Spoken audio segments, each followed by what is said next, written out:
Well, we're in the cook shack. There's a large jug of something exciting here. We were just on air talking about these ice cubes that have got elderflowers in, so I thought I'd just get one out and show you here on the video. How beautiful is that?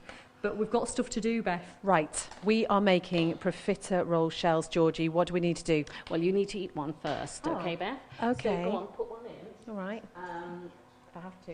I'm going to turn round, though, to do this. You do that, I'll talk to Georgie. What we have here is we've got half a pint of water, and I've put 125 grams of Isle of Man Creamery's butter, brought it to the boil in a pan, and now I'm just adding 125 grams of lovely Laxi Manx Flavo all-purpose flour.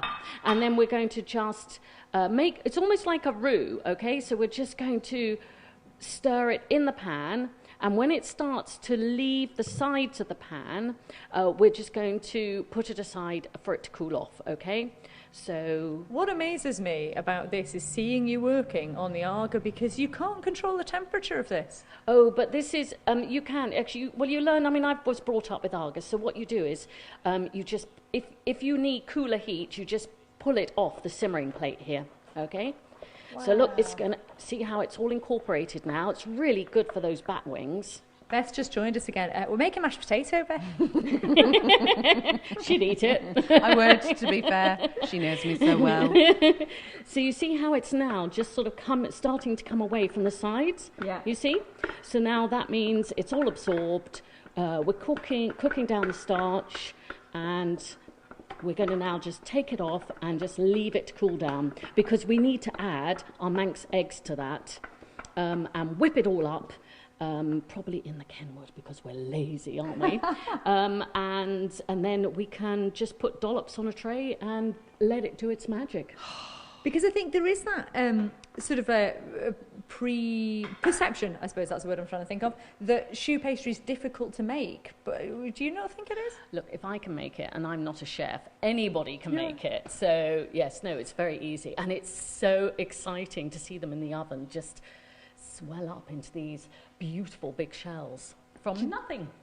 Well, they do look absolutely gorgeous. Okay, so we wait for that to cool, I'm assuming, before we add our eggs in. So she's furiously getting this pastry into shape here. So we can do something else in the meantime. Okay. Okay. So what we've got here is we've got artichoke dip, which is on the back of the Arga here. Oh, this looks so good. Okay. My turn. You can try that. Me. A cracker as well, sort of cracker. It's a tortilla here. Okay, so you can put some of that. Should we let you go off around here, and you can then just go and play with that? Okay. I like the fact that she thinks I'm better out of the way. Just give her the food to eat. It's probably safer. Well, I should say, on air right now, the song "Hungry" by Kasheen is playing, and I think it's just because you look a little bit hungry. Right, so we're going to make this aubergine dip. Is this difficult? This it's artichoke dip. I mean, artichoke. We had aubergines last night. You weren't with us, were you, last night? No, I don't think so. But we did have lovely aubergines last night. So just put a couple of slugs of mayonnaise, real mayonnaise, into a bowl. And then we're going to also put some creme fraiche. Okay, another couple of slugs. We're going to put some garlic. Isn't that great? It has the outside husk on the garlic. Isn't that amazing? Oh, yeah. Aren't those wonderful? I love also putting in some water chestnuts, okay? So I've got chopped water. Gives it that extra crunch, you know? That's good. Then, so is this your own recipe? Oh, and this is sort of taken, and I've sort of put extra bits and pieces in, like the water chestnuts.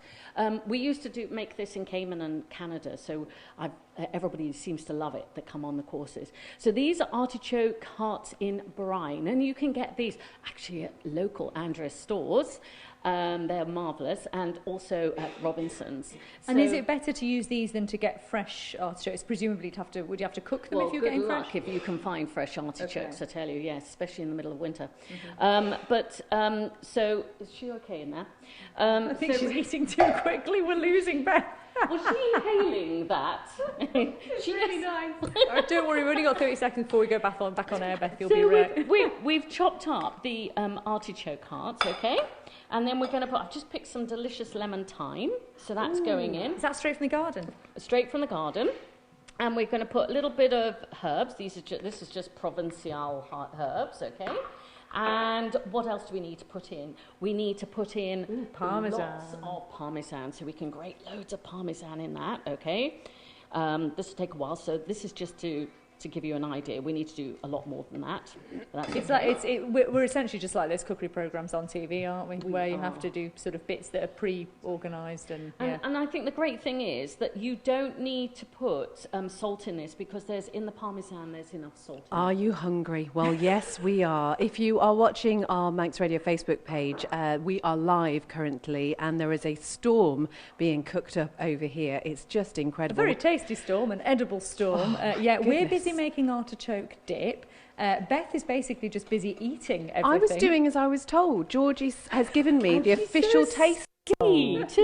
I just don't understand it. Yeah, you Do see. you run all the time? No. Are you a runner? No, no, I'm not. Tell me your secret. I did go to yoga last night for the first time in about 4 years. Yoga class? Yeah. How was that? It was really, really good, but I feel like I've had I've pulled something. I think dear. maybe I've overexerted myself. I need to lie down. Do you?